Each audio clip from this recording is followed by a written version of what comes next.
Hello दोस्तों, कैसे हो आप सब। आज हम बेसिकली सीपीसी के सेक्शन 16 को डिफाइन करेंगे। इस जजमेंट में सीपीसी का सेक्शन 16 उसकी बात हुई है। सीपीसी के सेक्शन 16 की बात करें तो हम सिविल प्रोसीजर कोड का सेक्शन 16 बोलता है कि जब कोई केस इंस्टीट्यूट हमें करना है, अगर किसी अगेंस्ट में कोई केस फाइल करना है और वो केस रिलेट करता है किसी भी प्रॉपर्टी को, तो जहाँ प्रॉपर्टी सिचुएट होती है वहीं हम केस कर सकते हैं। जैसे सपोज करो ए और बी के बीच में अगर डिस्प्यूट है और ए और बी के बीच में अगर डिस्प्यूट है किसी प्रॉपर्टी से रिलेटेड, अगर वो प्रॉपर्टी दिल्ली में सिचुएटेड है तो दिल्ली के कोर्ट के पास जुडिक्शन है।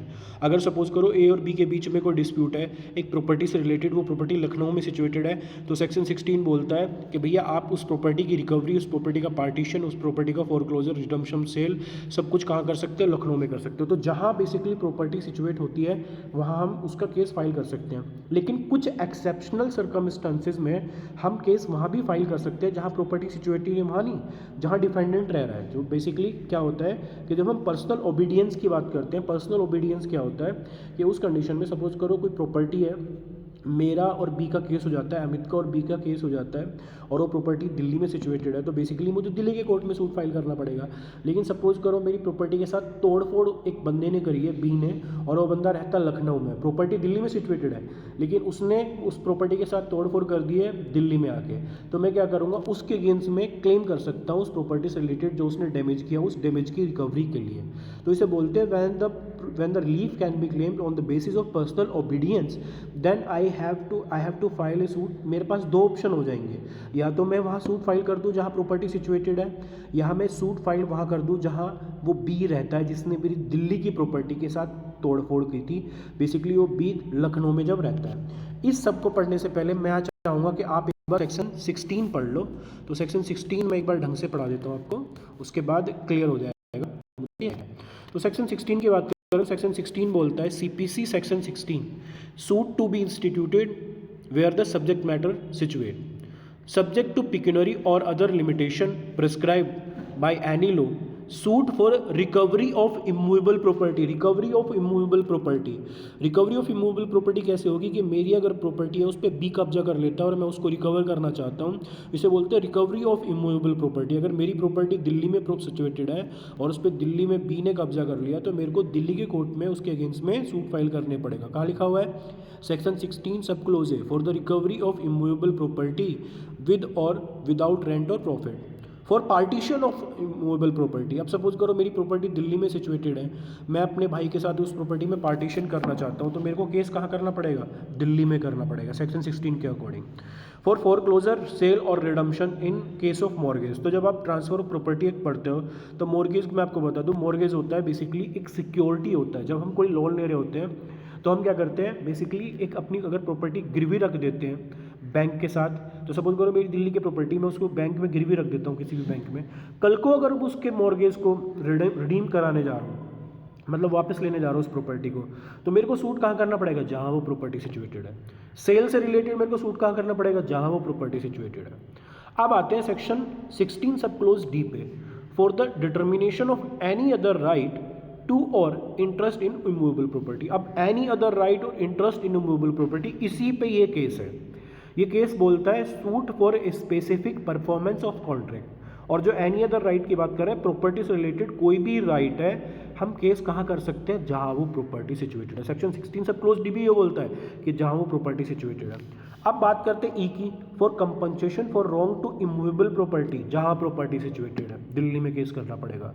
For the recovery of movable property actually under distraint, जहाँ वो प्रॉपर्टी सिचुएटेड। अब आते हैं इसमें प्रोवाइजो पे।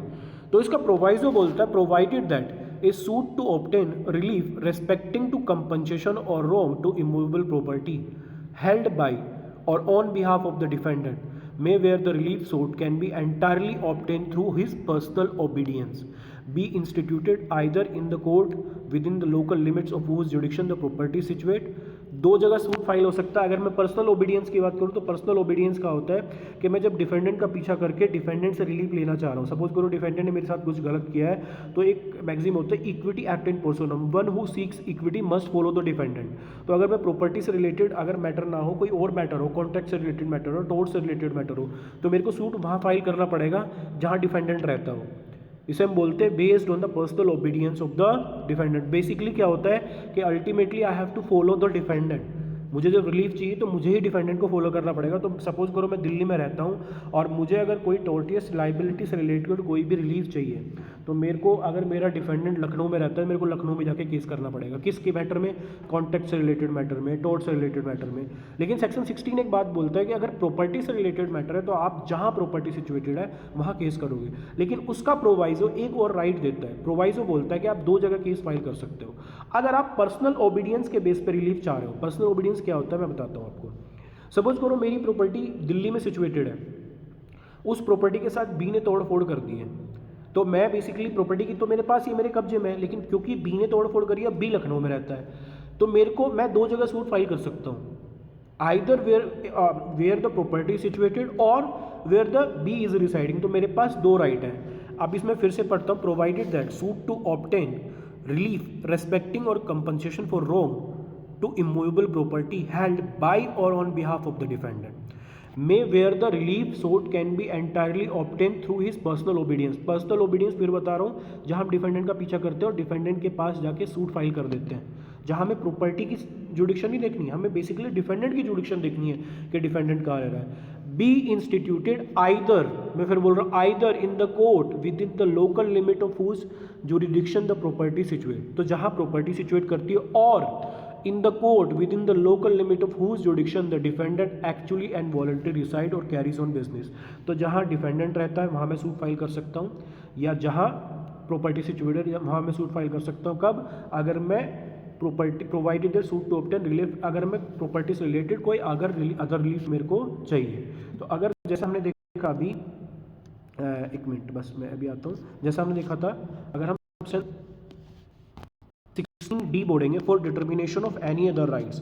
तो अगर हम बात करते हैं सेक्शन 16 सब क्लोज डी की, तो determination of any other right में हम प्रोवाइजो अप्लाई कर सकते हैं, क्योंकि अगर हम बात करते हैं हम रिकवरी नहीं कर रहे, हम ना पार्टीशन कर रहे हैं, हम तो एनी अदर राइट, लाइक हमें कंपनसेशन चाहिए, प्रॉपर्टी में तोड़फोड़ करिए, तो हम पर्सनल ओबीडियंस में डिफेंडेंट को फॉलो कर सकते हैं। ऐसे ही होता है कि एक जो ये केस है वो ये केस रिलेटेड है, मैं आपको बताता हूँ। ये केस है suit for specific performance of contract for sale of immovable property.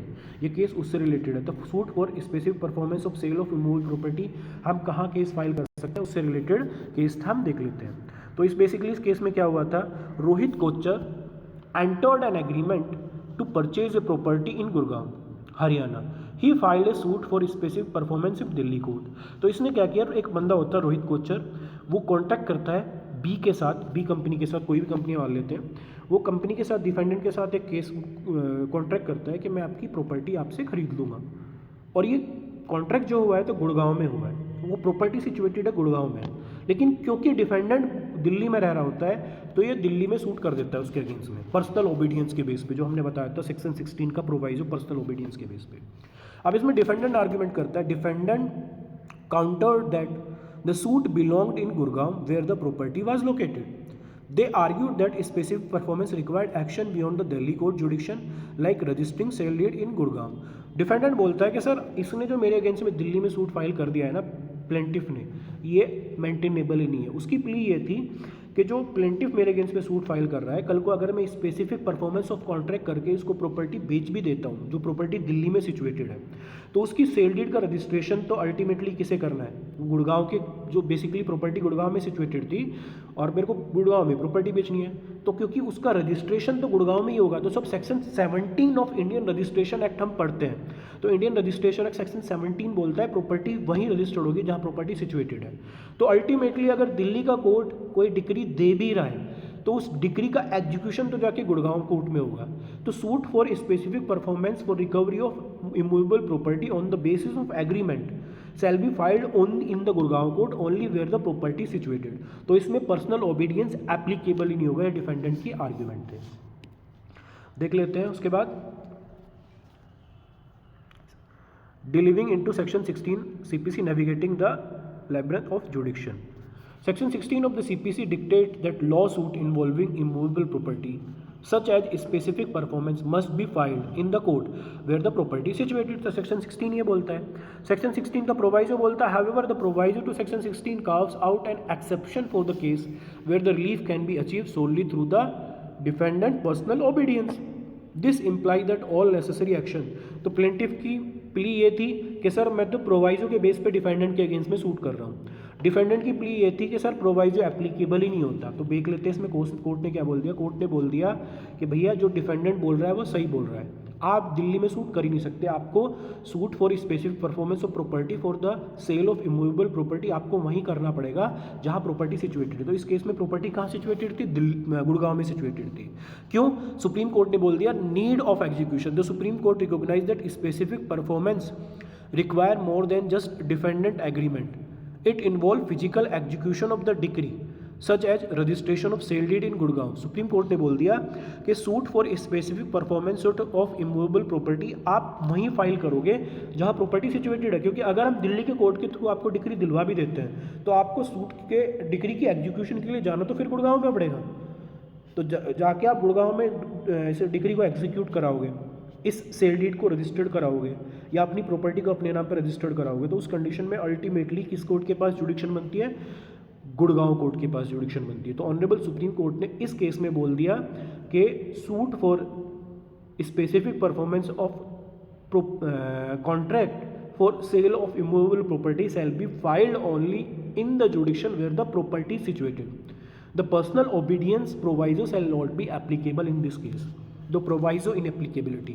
The court found that the proviso condition were not met because the relief could not be achieved solely through the personal obedience. Action beyond the Delhi court territory were essential for enforcing the decree precluding the proviso. तो basically बोलता हूँ honourable supreme Court ने बोल दिया कि इसमें जो personal obedience है ना कि आप डिफेंडेंट को फॉलो करके डिक्री ले लो, कर ही नहीं पाओगे क्योंकि आना तो आपको फिर घूम फिर के गुड़गांव के कोर्ट में पड़ेगा। तो इसीलिए जहाँ प्रॉपर्टी सिचुएटेड है वहीं आपको सूट फाइल करना पड़ेगा। ठीक है। The court emphasise that allowing the suit in Delhi could invite misuse of proviso. Plaintiff might attempt to bypass jurisdictional rule, complicating execution, creating challenges in further proceeding. Undermine. तो basically honourable supreme Court ने इसमें जो personal obedience का proviso वो allow नहीं किया था।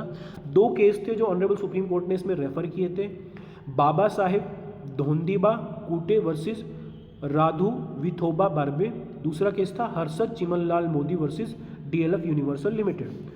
दोनों केस में बोल देते हैं The Supreme Court cited the Baba Sahab case, which emphasized that crucial role of registering a sale deed under Registration Act in transferring property ownership. The principle enforced the need for the court to have jurisdiction.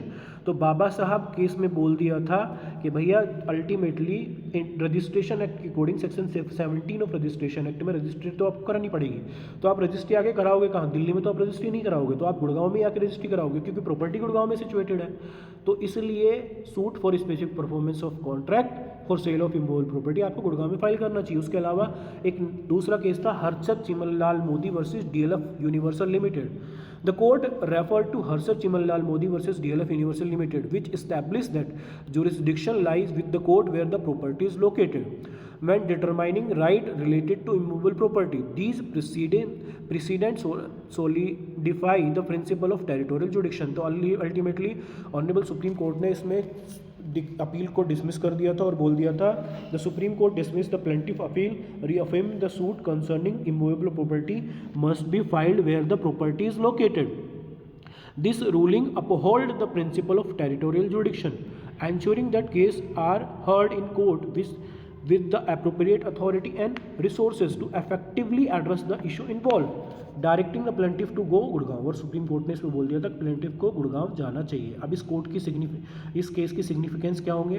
तो इस case का significance है the supreme court judgment in Rohit Kochar versus Vipul infrastructure development limited provide much needed clarity and consistency in the application of territorial jurisdiction in property dispute. This foster predictability for a parties involved, reducing litigation.